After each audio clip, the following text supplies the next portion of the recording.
Boa noite, pessoal. Estamos aqui com o Fazer Diferente Faz a Diferença. Hoje com uma convidada muito especial, Laís Trajano, que eu tive o prazer de conhecer na minha jornada na Ambev. Seja muito bem-vinda, Laís. Obrigada pelo convite. Obrigada, adoramos. Você aceitou o nosso convite. A Isa já é minha amiga de Instagram, né? Amiga, assim, de... Isso é tão engraçado, né? Parece que se conhece há anos, né? Convive. De like, amiga de like. Amiga, parabéns, toma um like. De alguma forma já se conhece, porque eu não acompanho. Também acho. Com certeza. A gente fica amiga nas redes sociais. Isso é muito engraçado como aproxima, né?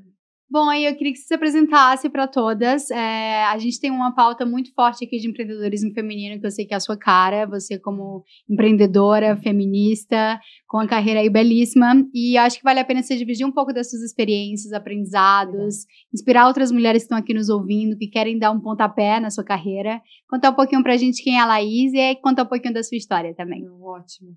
Eu adoro falar com outras empreendedoras. É para falar de dinheiro, para falar de negócio, para a gente dar um jeito de, né, fazer nossos negócios crescerem. Eu tô dentro. Então, amei o convite, super obrigada. Eu sou a Laís, eu tenho 35 anos, sou formada em administração pela GV, estou fazendo mestrado na USP em inovação e empreendedorismo. Sou professora no MBA da FIAP de inovação. Minha carreira sempre foi uma mistura de inovação, marketing, pessoas e negócios, né? Eu acho que, no final do dia, o empreendedor ele é um grande resolvedor de pepino, né, gente? Então, assim, a gente sonha, inventa umas coisas meio doidas. É uma grande montanha-russa, né? Cara, você acorda feliz e dorme preocupado. Tem dias que é o contrário. Não, tem dia que você acorda, tipo, nossa, é maravilhoso. Aí você vai dormir, tipo, fazendo conta. Isso vai dar ruim. Tem que ser muito resiliente, né? É terrível. Como que você concilia tudo isso na tua agenda? Gente, o teu dia também tem 24 horas. É a meditação. E, assim, eu acho que também faz um tempo, a idade vai ajudando a gente a ter mais maturidade mesmo, para não se cobrar tanto. Hoje em dia, eu estava até falando para uma pessoa da minha equipe ontem, que eu acho que a grande ajuda que eu tive, assim, foi o dia que eu percebi que tem uma voz dentro de mim que vai falar assim, mas calma, sabe? Nem tudo é sua culpa. Tipo, nem tudo é você que tem que resolver, nem tudo você tem que resolver pra já. Confia, você vai saber resolver, volta pro foco, respira fundo. Eu brinco que é a voz da deusa, assim. O dia que você encontrou essa voz, você encontrou a sua deusa. Fica a dica aí, Fica a dica. É aquela vozinha que vai virar pra você e falar assim, cara, para, chega, respira, vai, levanta, vai tomar um chá. Daqui a pouco você volta e aí você enfrenta esse problema de novo. Sabe o que a vozinha fala comigo? A tal da deusa? É tipo, Isabela, você vai pensar nesse problema amanhã? Porque se for, você se preocupa com ele. Se não, minha filha, já esquece agora. Eu penso muito nisso. Gente, às vezes você sofre com uma coisa que você não vai nem lembrar amanhã. Tipo, semana que vem você nem lembra que isso existiu. Então eu sempre penso, este problema vai estar comigo amanhã? Não vai? Então tchau. Não vou parar pra ele, não. Acho excelente. Justo. E tem muita coisa que não é um problema real, sabe? Se você for parar pra pensar e fazer 5, 6 perguntas, fala assim, mas peraí, o que isso de fato tá impactando?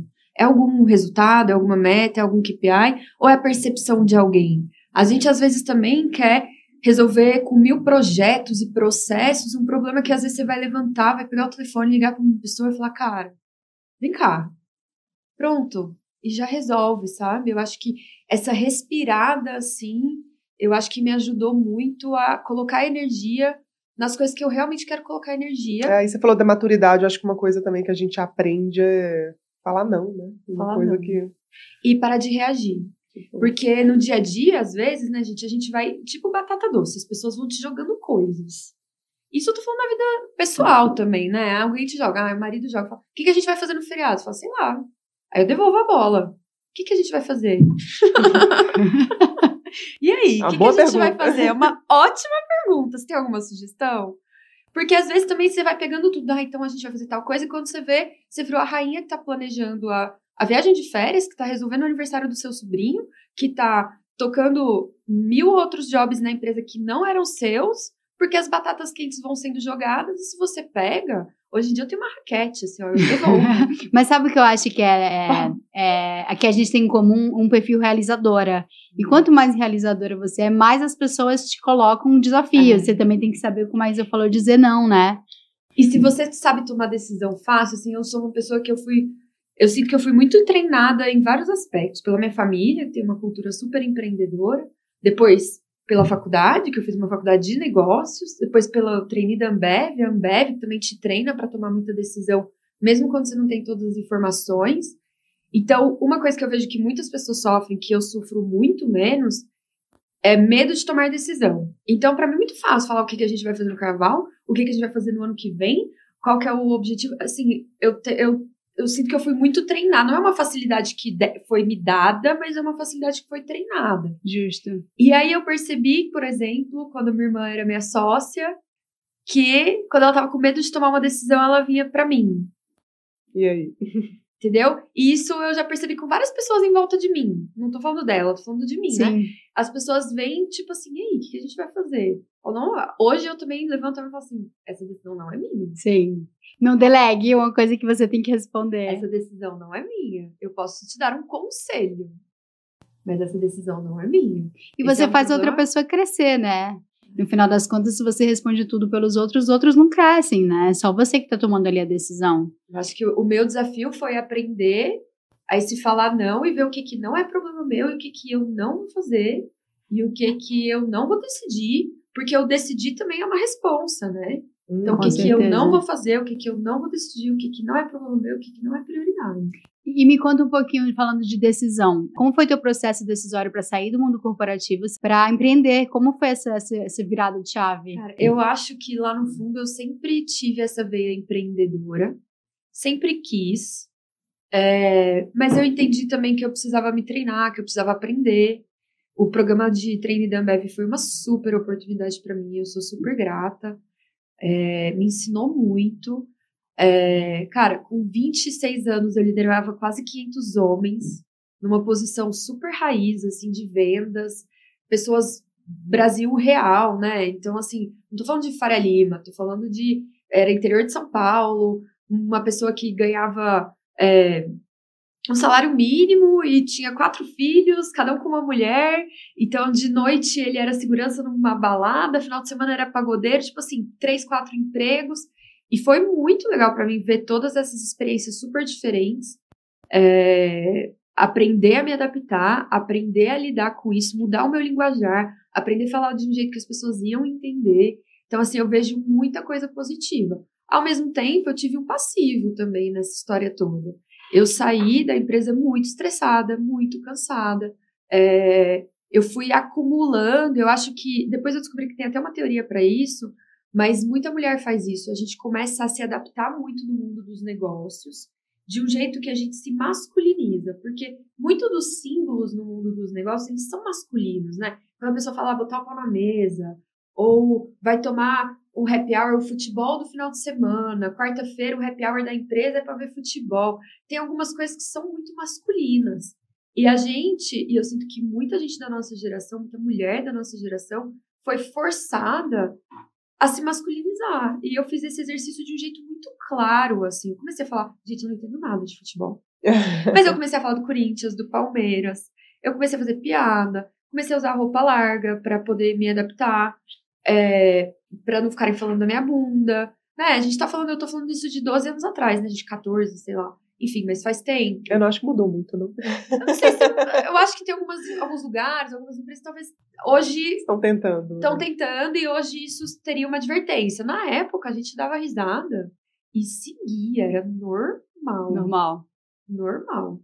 Então, assim, esse exercício de se adaptar, eu acho que por ser muito menina na época, eu perdi um pouco a mão, assim. Eu acho que é importante você se adaptar, óbvio, quando você tá numa posição de liderança, de pessoas diferentes com você, enfim, com uma linguagem diferente, é importante. Mas a ponto de perder a sua identidade... Não deveria ser normal. Não deveria ser normal. Então, sair foi um respiro, né? Foi uma necessidade, Jaque. Eu saí muito no susto, assim. Eu tive uma situação com meu pai de doença e uma semana depois eu falei, cara, eu não fico aqui nem mais um dia. Hoje eu entendo o privilégio que é poder tomar essa decisão, né? Hoje que eu tenho muito mais consciência de classe, eu sei que, obviamente, se o meu pai e a minha mãe dependessem do convênio médico da Ambev, eu não teria tomado uma decisão tão impulsiva. Eu tinha uma grana guardada, dica, guardem dinheiro. E eu consegui falar, cara, não fico mais aqui, não dá, não consigo. Mas foi assim, muito de dentro, um ímpeto. Eu tinha engordado quase 14 quilos, eu não sabia mais quem eu era. Todos os meus sonhos de garota, quando vim morar em São Paulo, se perderam. Falei, não, mas peraí, não foi pra isso que eu vim pra São Paulo. O que eu tô fazendo aqui? Eu não sei mais quem eu sou, não sei mais o que eu tô fazendo. Você é de onde? Eu achei que você fosse daqui de São Paulo. Eu sou de Franca, interior de São Paulo. E você voltou pro interior? Cara, não, nunca. Nessa situação eu voltei, mas logo depois eu voltei pra cá. Ficar um pouco em casa. Aí eu fui viajar, né, gente? Fui viajar o mundo, fui pra vários lugares. Sabático? Tirei o sabático. Gente, fiz uma coisa assim. Lá. Eu fiz uma coisa assim. Meu sonho, juro. Cara, eu gastei todo o dinheiro que eu tinha guardado. Todo. Sério, todo. Eu voltei endividada, devendo 5 mil reais pro meu irmão. E assim, eu não me arrependo nem pra onde você foi? pouco. Eu não me arrependo assim, nem por um segundo. E eu aprendi, inclusive, que eu conseguiria recuperar o meu dinheiro, sabe? Então, isso pra mim foi uma coisa também que eu nunca mais... não é que eu perdi o medo de ficar sem dinheiro, mas hoje, como já aconteceu comigo uma vez, eu sei que eu vou conseguir administrar. De alguma forma, você se empoderou por saber que você tem potencial para recuperar. Que eu tenho potencial. Legal. Depois eu voltei pro Brasil e eu fui para uma outra startup ganhando o dobro do que eu ganhava antes.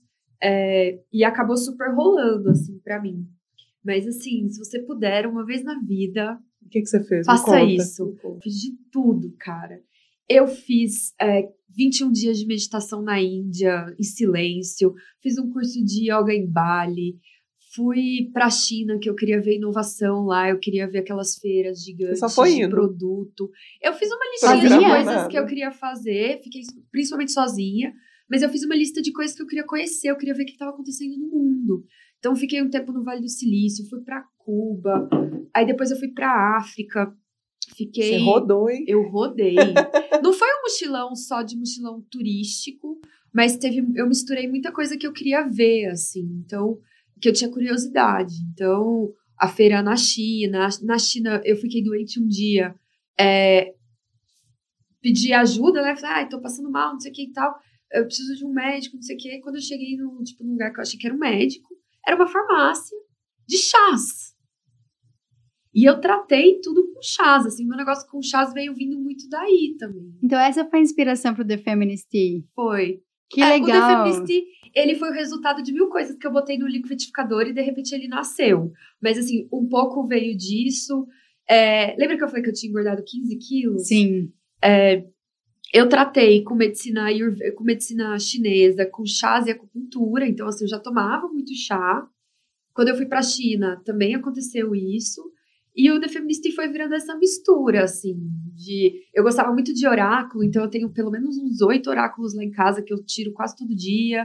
Então, o The Feminist, a pegada do oráculo veio disso. Conta para as pessoas que não conhecem o Feminist. Gente, The Feminist é um projeto super bacana, suspeita, né?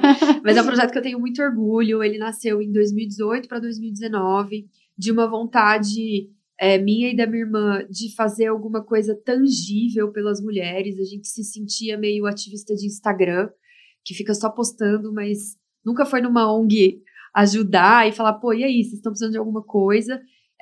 Eu comecei a mentorar algumas ONGs e percebi que o problema, muitas vezes, né, não estou falando de todas as ONGs, mas de algumas, é que não tem uma linha de receita sustentável. Então, eu, como uma pessoa de negócios, olhei aquilo e falei, gente, assim, isso nunca vai ser sustentável. Vocês estão todo mês precisando de captação, todo mês precisando... Vamos fazer o seguinte, vamos fazer um produto que a gente possa vender e essa renda vai gerar uma renda mínima para as mulheres das ONGs.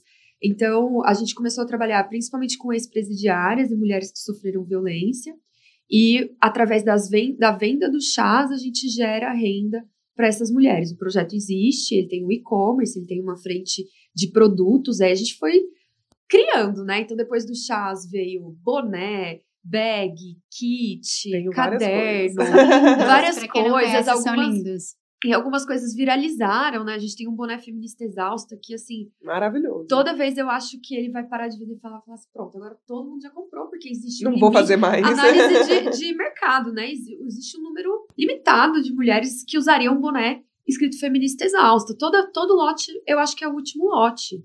Gente, ele sai do site, a gente recebe, tipo, na semana seguinte já tem 20, 30 pessoas pedindo esse boné. Então, assim, ele realmente foi um fenômeno. Tipo, Thais Araújo postou, Astrid Fontanelli postou, sei lá, mais de pelo menos 100 influenciadoras, celebridades e personalidades postaram, assim. Então, ele foi um super case. E é um projeto que a gente tem muito orgulho, e a venda do chás ainda é muito voltada para renda, para gerar renda para essas mulheres. A gente já impactou mais de 60. Sensacional. E nasceu muito como um projeto social, e é interessante, porque a gente, normalmente, eu sempre achei que quando eu fosse empreender, eu ia fazer uma super análise de mercado, com várias planilhas de Excel, um super business plan, e trazer alguma coisa super inovadora dos Estados Unidos. Gente, assim, aqueles mitos que a gente vai se colocando, né? Tipo, aquela coisa idealizada. E esse projeto, ele nasceu de um jeito super desorganizado, espontâneo, caótico, por causa da causa, completamente por coração, mas assim, é super emocional. diferenciado. Ele nasceu de um jeito super emocional, sabe? Não foi racional. E aí, tipo, alguns meses depois, quando a gente tinha começado, eu falei, cara, isso aqui tem que virar uma empresa, não tem outra solução. A gente tem que emitir nota, não dá pra querer fazer um puta projeto legal sem pagar imposto, né, gente? Sem fazer tudo certinho, sem pagar todo mundo certinho, sem botar em planilha. Então, aí veio a necessidade de abrir um CNPJ, organizar, contratar 2 pessoas. E ao longo desses 4 anos, a gente foi aprendendo também que o cliente, mesmo se for um negócio social, cara, o cliente quer receber o produto dele na data prometida. A experiência conta Ponto muito, final, né? Entendeu? Se você prometeu que você vai entregar em 10 dias, que seja, você tem que entregar em 10 dias. Se você tem uma regra de reembolso, você tem que cumprir a regra de reembolso. Então, toda essa parte de user experience, de atendimento ao cliente, a gente é cobrado como qualquer outra marca, como qualquer outro produto. Quer cupom de desconto, quer frete grátis. De desconto, quer frete grátis, quer Black Friday. Quer brinde. Cara, Black Friday é um negócio que eu relutei muito pra fazer. Eu tenho várias dúvidas, assim, sobre a Black Friday, né? O excesso de consumo, o nome Black Friday, né? Tipo, várias dúvidas. Mas, gente, como as pessoas pediam pra gente fazer Black Friday? Se você não faz, ninguém compra em outubro, espera Black Friday. Se você não faz, ninguém compra. Outubro é um mês que não vende, tipo... Outubro não, novembro. Não as vende. Pessoas ficam só esperando. Não vende. Impressionante. Então a gente acabou fazendo. A gente virou vítima disso. Pegando um gancho, né? Nós somos sócios, eu e a Isa, na Arte, e você falou agora sobre a sua irmã, falou rapidamente que você é sócia dela no The Feminist. Como é, assim, ser uma empresa de empreendedoras mulheres, mas ainda ser da sua família, né? Ser uma relação tão carnal. Como é esse dia a dia? É difícil, gente. Né? Eu acho que tem fases também, né? As pessoas vão mudando, a fase de vida vai mudando. Quando a gente começou o The Feminist, a gente estava em fases de vida muito próximas. Eu estava em crise existencial do que eu queria fazer, ela também. Eu estava numa fase muito vidrada com a causa feminista, muito envolvida, lendo muito, participando muito. A minha irmã também entrou nisso, assim, foi meio que uma primavera feminista pra gente. A gente estava as duas muito querendo fazer uma experimentação. Tava as duas também numa fase que a gente já tinha ganhado algum dinheiro e podia arriscar. Então, a gente estava numa fase muito parecida. Ao longo do tempo, isso foi mudando. Assim, eu tô numa fase bem diferente hoje. Tô numa fase que eu tô querendo mais estabilidade, eu acabei de casar, né? Tô pensando em ter filho. Então, as coisas vão... as pessoas vão mudando. E os objetivos vão mudando. Então, o The Feminist, assim, hoje eu já me pergunto se a gente precisa... continuar nesse formato. Acho que a gente tá bem no momento de rever isso, sabe? Porque vai mudar. Às vezes começou de um jeito e nos primeiros 2, 3 anos, a lógica que uma startup tem é uma lógica de todo mundo faz tudo, uma lógica de vender o almoço para comprar o jantar, uma lógica de experimentação, é uma loja de provar que a tese funciona, é uma lógica de a velocidade é mais importante que a direção, muitas vezes. Então, esses 2, 3 primeiros anos, assim, são perfis muito generalistas, normalmente, que as startups contratam. E fica todo mundo ali meio que, né, muito suor. Quando você vai para o 3º, 4º ano de uma startup, ou já passou ali, já provou o modelo, já está numa fase mais de estruturar para crescer, os skills, as habilidades e o dia a dia, ele muda. Você precisa começar a construir estruturas. Você precisa agora fazer muito mais certo do que rápido, né? Então, essa lógica, ela muda, e aí as pessoas que vão precisar tocar aquele projeto talvez mudem. Uhum. E é tudo bem, sabe? Eu acho que hoje eu não vejo isso como deu certo ou deu errado. Eu acho que é uma questão de amadurecimento do projeto e amadurecimento das pessoas. A única certeza que a gente tem da vida, a única constante é a mudança, né? Se você fica parada, você fica para trás, você fica estagnado, porque o tempo não para, né? É impermanência, né? Exato. Então tudo vai mudar. O importante que eu aprendi é a gente ter momentos de renegociação. Consigo mesma até, né? Consigo mesma, com o sócio, com o marido, com a grana. Cara, o The Feministy, por exemplo, nos 2, 3 primeiros anos, eu só coloquei dinheiro. Até que chegou uma hora que eu falei, peraí. E tudo bem. Tipo, não dá pra eu também falar assim, esse projeto não vai ser sustentável se eu tiver que ficar botando dinheiro pro resto da vida. Então, a gente também, como investidora, a gente tem muitos chapéus, né? Um dos chapéus que a gente tem que ter é esse também. Então, renegociar de todos esses chapéus, peraí, como que tá a Laís investidora? Ainda tá fazendo sentido isso daqui? Como que tá a Laís na qualidade de vida? Ainda tá fazendo sentido essa dinâmica, esse ritmo? Como que tá a Laís profissional? Eu ainda tô gostando dessa experimentação ou eu tô sentindo falta de alguma coisa um pouco mais científica? Então, eu acho que de tempos em tempos talvez uma solução para a gente sofrer menos com esse tanto de mudança seja esse fechamento para balanço / renegociação com quem estiver do lado, sabe? Maravilhoso. Faz muito sentido isso. A questão é que a gente não se permite dar essas pausas, né? Então a gente vai ali no e tem medo de renegociar. A gente acha que o que foi negociado lá no começo está escrito na pedra. Isso é um grande erro. E para muitas de nós mulheres, esse momento só chega na maternidade, que é aí que sim você rever suas prioridades, né? E você tem que negociar e tem que rever. Tem que rever, não tem jeito. Não tem jeito. Mas seria tão bom se a gente pudesse fazer isso de um jeito mais ativo, né? Com certeza. E mais socialmente aceito, que todo mundo entendesse também que isso é necessário. Não, de fato é necessário, não é algo que você tem que fazer porque é nice to have. Se você não renegociar consigo mesmo, entender seu momento de vida, você vai ficar sempre preso no mesmo modelo. E vai acumulando, né? Até que um belo dia você chega e fala assim, não aguento mais, tô mal. E aí a outra pessoa olha e fala assim, mas peraí, eu tô achando que você tá ótima. Seja um sócio, seja um chefe. Isso eu acho que vale meio que pra tudo. Como que veio essa maturidade? Essa maturidade e acho que essa bandeira do errando.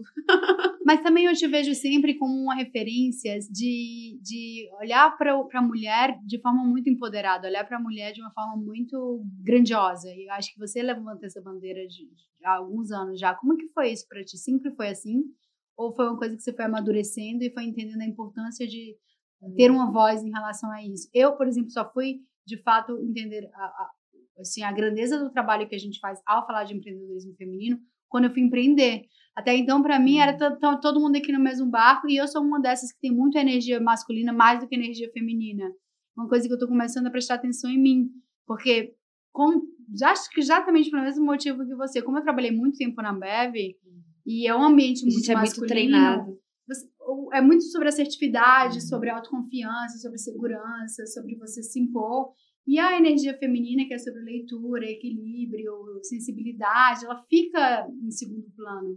E aí você acaba virando um trator, sendo que, na verdade, a sua fortaleza ela tem que ser muito mais interna do que externa, né? E eu acho que a gente não vai entrando num automático que nem a gente percebe. E aí, agora que eu tô me dando conta da importância, porque outras mulheres vêm falar comigo e vêm me perguntar, cara, como é que você teve coragem? Todo momento de vida que eu quero tirar uma ideia do papel, qual foi o teu primeiro passo? E aí sim vem para mim esse ato de consciência de que isso que a gente está fazendo pode ajudar outras pessoas, mas foi uma consciência que foi adquirida agora. Né? Tem muita coisa aí. Eu acho que para começo de conversa, eu percebi tardiamente, mas percebi que o mundo dos negócios, ele não foi feito para as mulheres. Não foi feito tailor-made, sabe? Como se fosse... Acho que nem por mulheres, né? Talvez. Não feito para mulheres, não foi feito por mulheres. Isso eu tô falando do mundo dos negócios no geral. Tô falando de empresas, tô falando, cara, de bancos, tô falando iniciativa privada, gente, eu fui assistir, falou de futebol, eu fui assistir o jogo do Corinthians final de semana passado. E aí a juíza era uma mulher.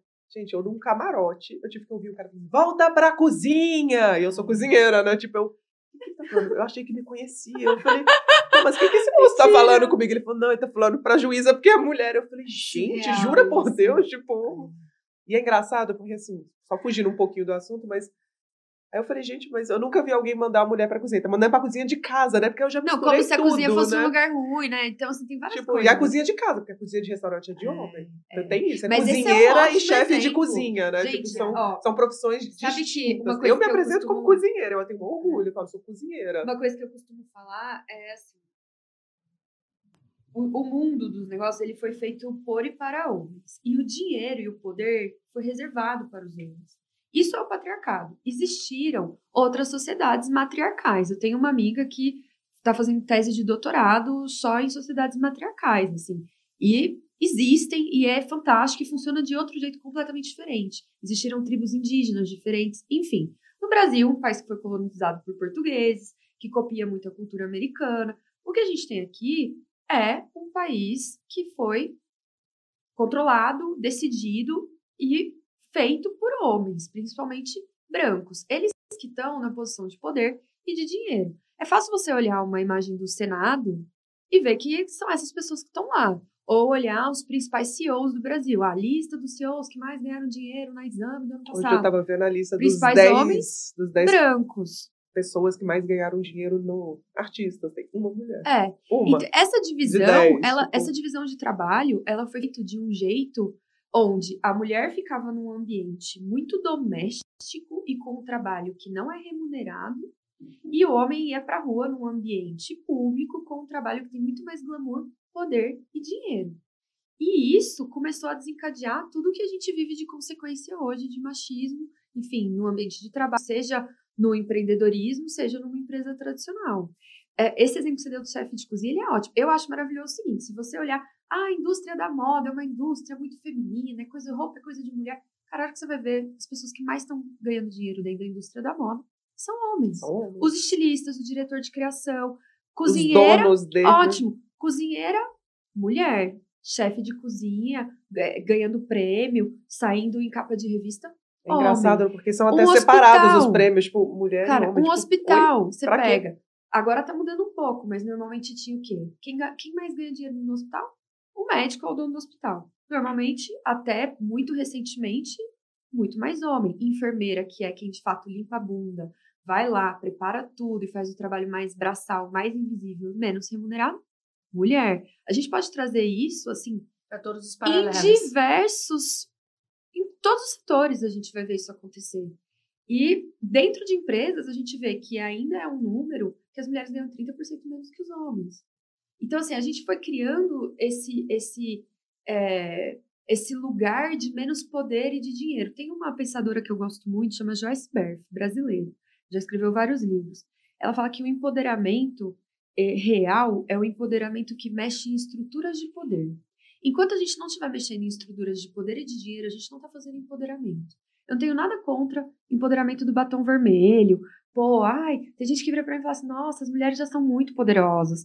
Elas carregam 10 quilos na barriga quando tá grávida, ainda bota salto alto, ainda rebola até o chão, e não sei o quê, blá, blá, blá. Gente, não é sobre isso, sabe? Não é sobre isso. O empoderamento que me interessa e que eu acredito numa sociedade igual a nossa, super capitalista, é o empoderamento que ela vai ter cartão de crédito, que ela vai ter um carro na garagem, entendeu? Que ela vai conseguir fazer a viagem que ela quiser, que ela vai conseguir se eleger a um cargo político, com poder, sendo levada a séria, conseguindo fazer lobby, conseguindo fazer as coisas acontecerem. Ela vai conseguir exatamente o que os homens já têm e sempre tiveram. Né? Exato, que vai conseguir fazer as coisas acontecerem. Então, eu estava lendo um dado ontem, a BCG soltou uma pesquisa, Boston Consulting Group, que se a gente computasse de um jeito mais factível tudo que as mulheres fazem e elas ganhassem igual aos homens, a gente teria um acréscimo de entre 3% e 6% no PIB mundial. Uau! Então, assim, é muito grande essa conta. Ela parece pequena, mas como ela está em todas as esferas, né, tá meio que permeando todas as esferas da nossa sociedade, ela é muito grande. Então, assim, para mim, quando a gente fala de empreendedorismo feminino, esse é o game, sabe? Esse é o desafio. Porque a gente tem muito mais dificuldade, por ser empreendedoras mulheres, vai falar com um fundo. Tem 1000 vieses inconscientes na hora de fazer uma captação, por exemplo. Muito negócio feminino às vezes as pessoas olham, os investidores olham ainda como um negócio com vários preconceitos, ou é um negócio é um negocioinho, sabe? Tipo, ela tá fazendo meio café com leite, ela tá fazendo bolinho para criança, ela tá fazendo... tem esse lugar, assim, do empreendedorismo feminino que às vezes fica nesse lugar meio do café com leite. Minimizado, né? Minimizado, sabe? Então, a hora que a gente fala de um empreendedorismo, assim, com foco, com tese, com captação, né? Eu acho que é uma briga, romper uma barreira, assim, com certeza. E você tem anos de experiência na nossa frente no que diz respeito ao empreendedorismo, apesar de ser mais nova do que eu, pelo menos, né? Eu tenho 36. Como que, eu acho que pela tua fala, você já não vive mais a síndrome de impostora, ou se vive, fica... Eu desvio, eu tenho uma estratégia para lidar com a síndrome da impostora. Eu vivo muito isso ainda. Como que você faz para tentar não entrar nessa? Cara, ela vem. A dica que eu dou, assim, tipo, tem um poema poema chinês, acho tipo um provérbio chinês. Posso estar falando errado, alguém me corrija se tiver nos comentários, sei lá. Mas que fala assim: estou andando pelo caminho, vejo um buraco, caio no buraco. Estou andando pela rua, vejo um buraco, caio no buraco. Estou distraído. Estou andando pela rua, vejo o buraco, encaro o buraco, mas mesmo assim eu caio no buraco. Até que na 10ª vez que você está andando pela rua, você vê o buraco, você desvia do buraco. Até que na 20ª vez você anda por outra rua.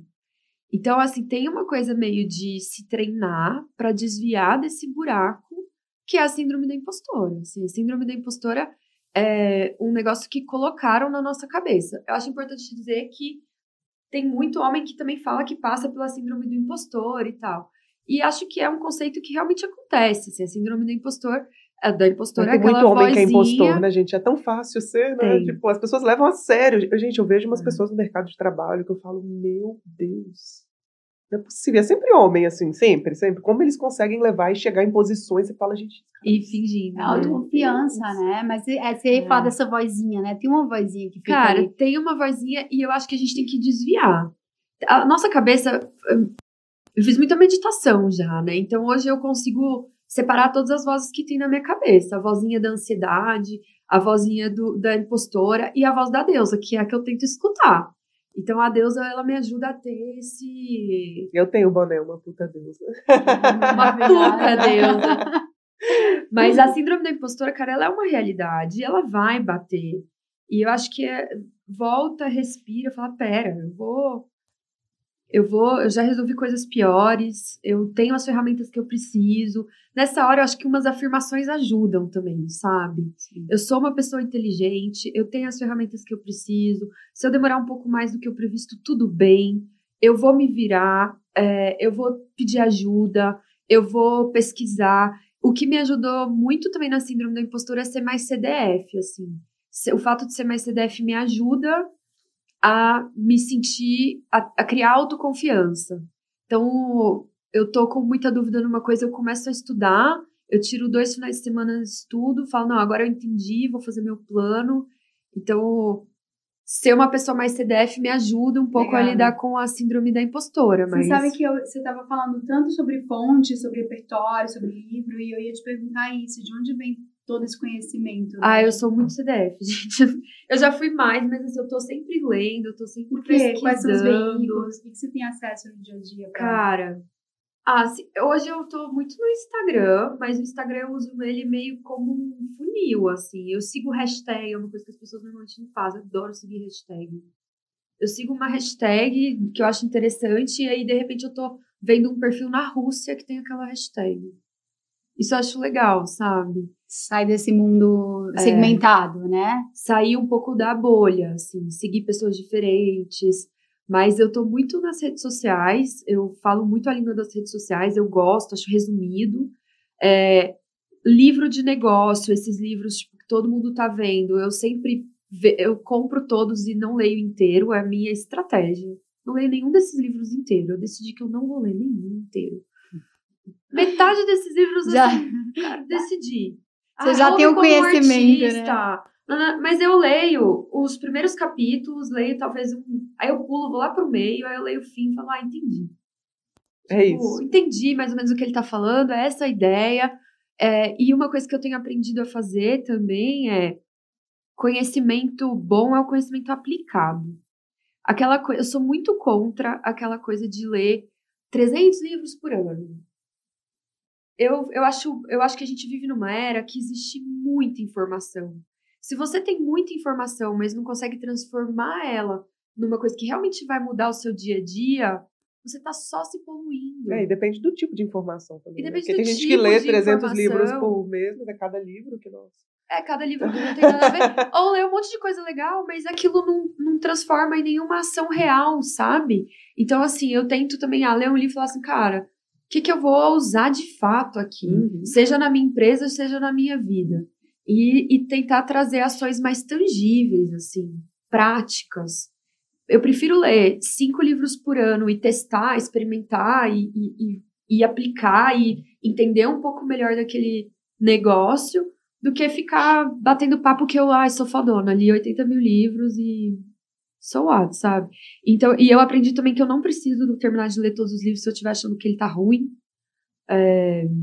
Se eu já entendi qual é a key message, eu largo. Então... O tempo é tão precioso hoje em dia para você ficar lendo algo que é repetitivo, que não te agrega, né? Você tem que realmente fazer um filtro. Eu sou desapegada também. Você é daquelas que faz resoluções pro ano? Então já começa o faço. ano? Tem algum que pode contar pra gente? Eu faço. Não. Tô tímida. Cara, mas eu faço, assim... Eu tô num ano que eu quero mudar um pouco de lais investidora. Então, eu tô olhando bastante minhas finanças. Eu acho que eu tô numa fase que eu quero ter um pouco mais de cuidado, assim. Estabilidade. Um pouco mais de estabilidade, cuidado, construir.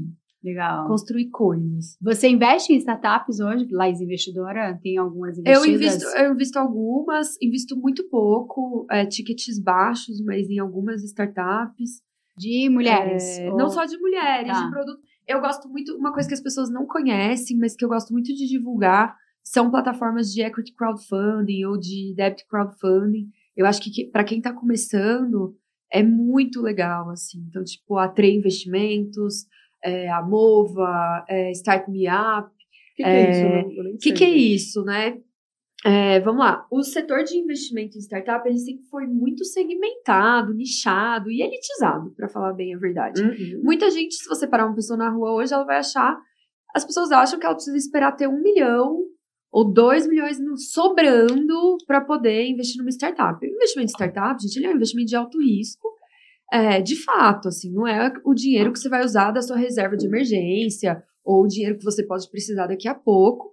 Mas uma coisa que é legal as pessoas saberem é que tá rolando pode-se dizer uma inovação, que é um novo formato para a gente fazer esses investimentos. Basicamente, tem uma empresa, um intermediário, que vai fazer uma curadoria dessas startups, e ela vai lá, vai ver se a startup realmente existe, quais são os indicadores, quais são os produtos, qual é a estratégia, qual é o plano o business plan, e vai entender que aquela startup, é consistente, vai entrevistar os founders, e vai fazer um relatório sobre aquela startup e colocar na plataforma. Então tá, entendi. Então vocês têm uma marca de vinho, vocês querem levantar, sei lá, tantos milhões para fazer tal e tal coisa, numa fase de growth, ou então numa fase de investimento, enfim. E vai montar essa tese, e você vai... O que o consumidor vai ver, o investidor pessoa física vai ver?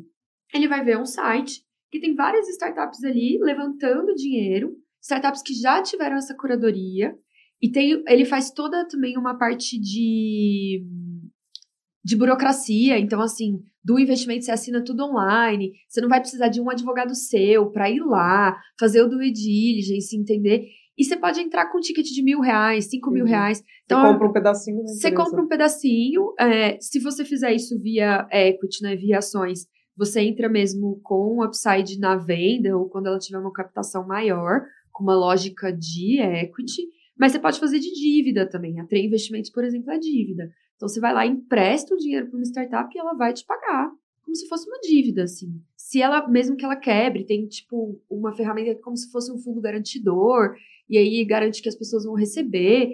Então, assim, essas coisas estão ficando cada vez mais elaboradas, e o que eu acho muito bacana é que diversifica e dá mais acesso para as pessoas que não tinham acesso a isso antes. Então, sensacional. É muito legal. Porque às vezes você tá ali tão bitolado, por exemplo, no mundo corporativo, que você acaba não conhecendo de nenhuma outra categoria, de nenhum outro serviço, de nenhum outro negócio. Então, só o fato de você entrar como um mini investidor em um negócio desse te dá uma outra cabeça. Não, é super legal. E você pode pegar, sei lá, 50 mil reais. Vou investir 5 mil reais em 10 startups. Bota lá, esquece. Volta daqui 2, 3 anos. Eu investi pouquinho dinheiro numa empresa que chama MaisMu. E eu recebi um e-mail deles ontem, que tá rolando um negócio, que você pode vender as ações. Eles estão gigantes, né? Cresceu pra caramba, muito. Um puta projeto bacana, sabe? Então, assim, eu não investi muito dinheiro lá, eu nem lembro, gente, mas deve ter sido, sei lá, coisa de 5, 10 mil reais. Eles são, acho que de 2017, não é? 2018?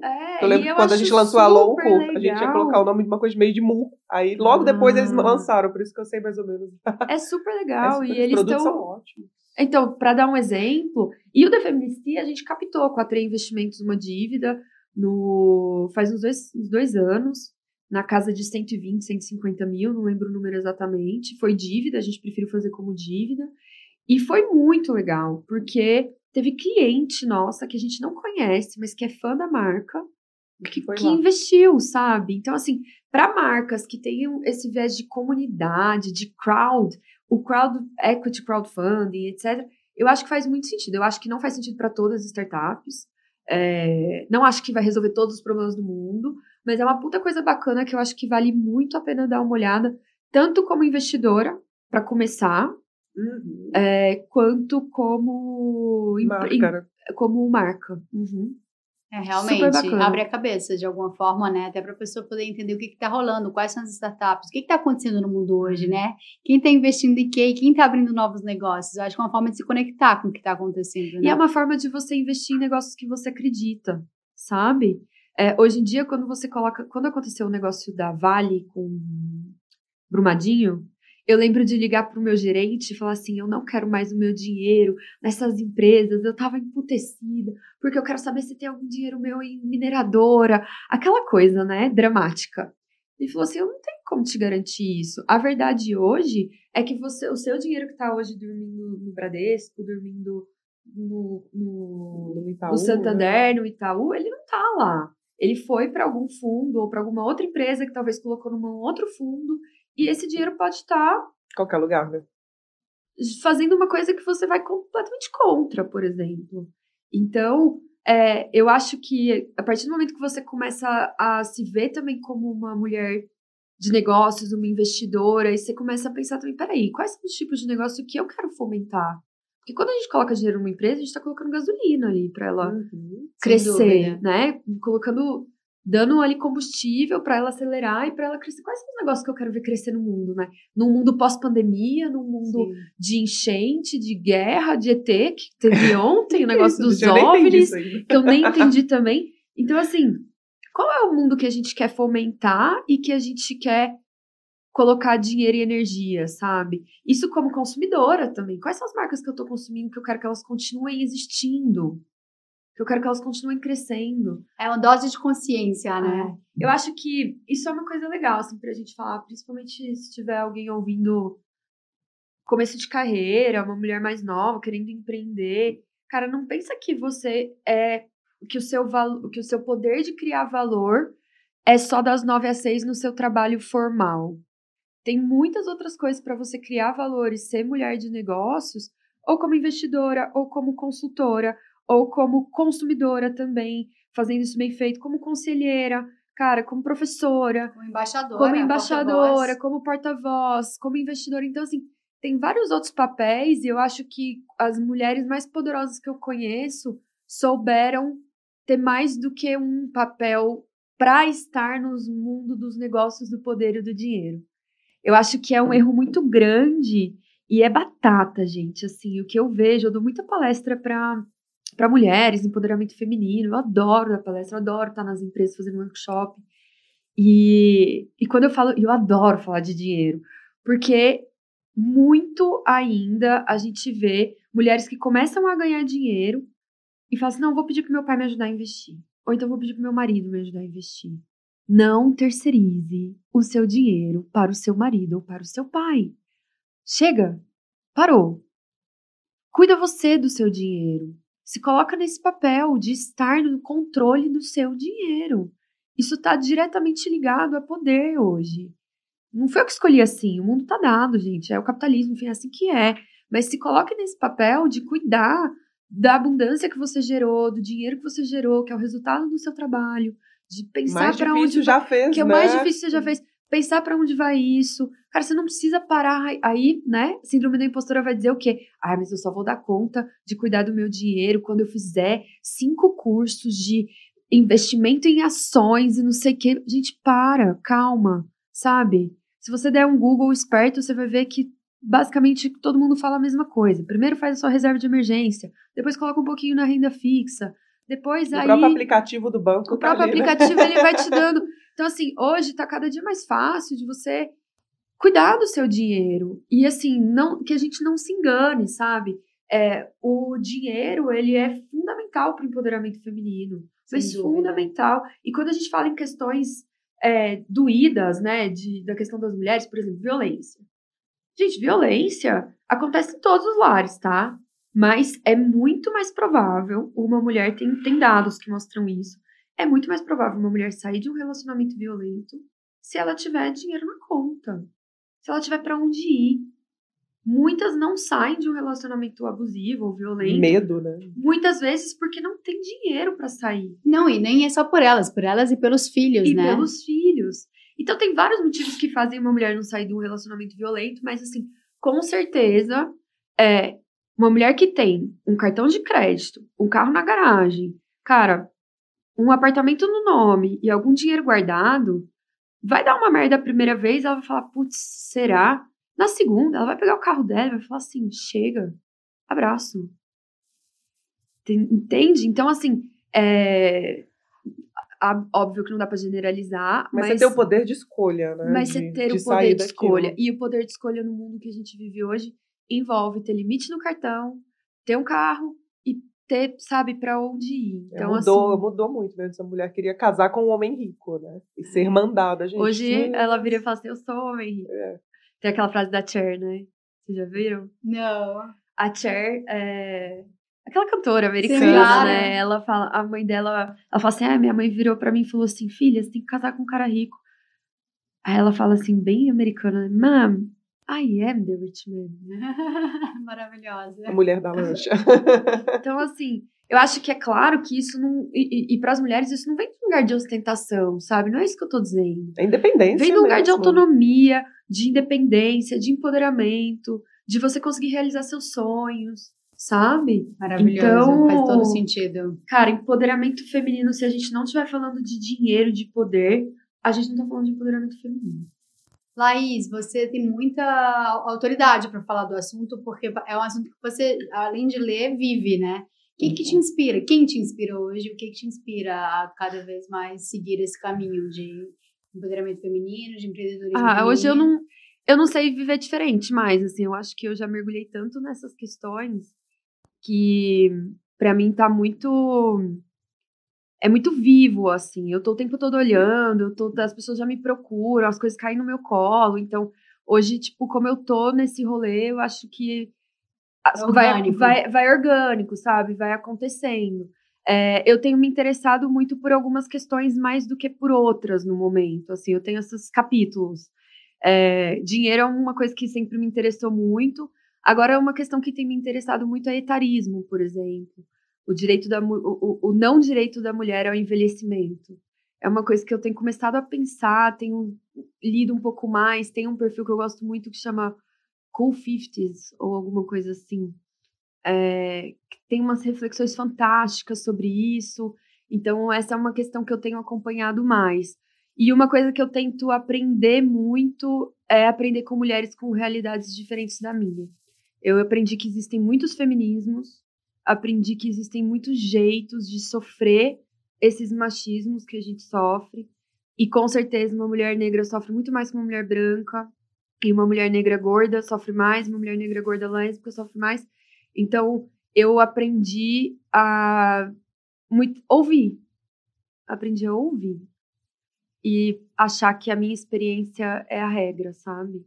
E entender outras pessoas e acreditar no que elas estão falando e principalmente quando a gente fala de mulheres negras, assim. Eu acho que a gente tem muito para aprender como mulheres brancas e a gente precisa ouvir mais. O que eu acho sensacional de tudo que você... Já te conheço de outros capítulos, né? De outros carnavais, né, Jaque? De outros. Mas, assim, de tudo que você falou aqui hoje, é porque é o famoso walk the talk, né? Você fala, mas ao mesmo tempo que você fala, tua marca tem uma voz, e é uma voz sobre empreendedorismo feminino. Você não está falando só por falar. Acho que tudo que você se propõe a fazer está tangibilizando aquilo que você acredita. Isso é muito legal, porque a gente fala sobre tantas marcas que existem hoje, mas qual é a marca que de fato deixa uma marca, né? Qual é a marca que de fato tem uma voz por trás?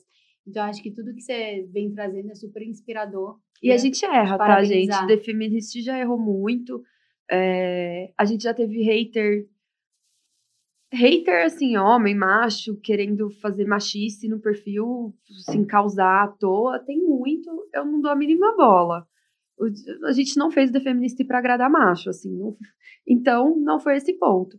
Mas a gente já teve muito hater mulher falando umas coisas, assim, que doem também. A gente já parou para refletir algumas coisas. Umas a gente achou que fazia sentido, outras que não. Tipo, outras a gente foi procurar as pessoas. Cara, a gente teve uma situação, assim, super...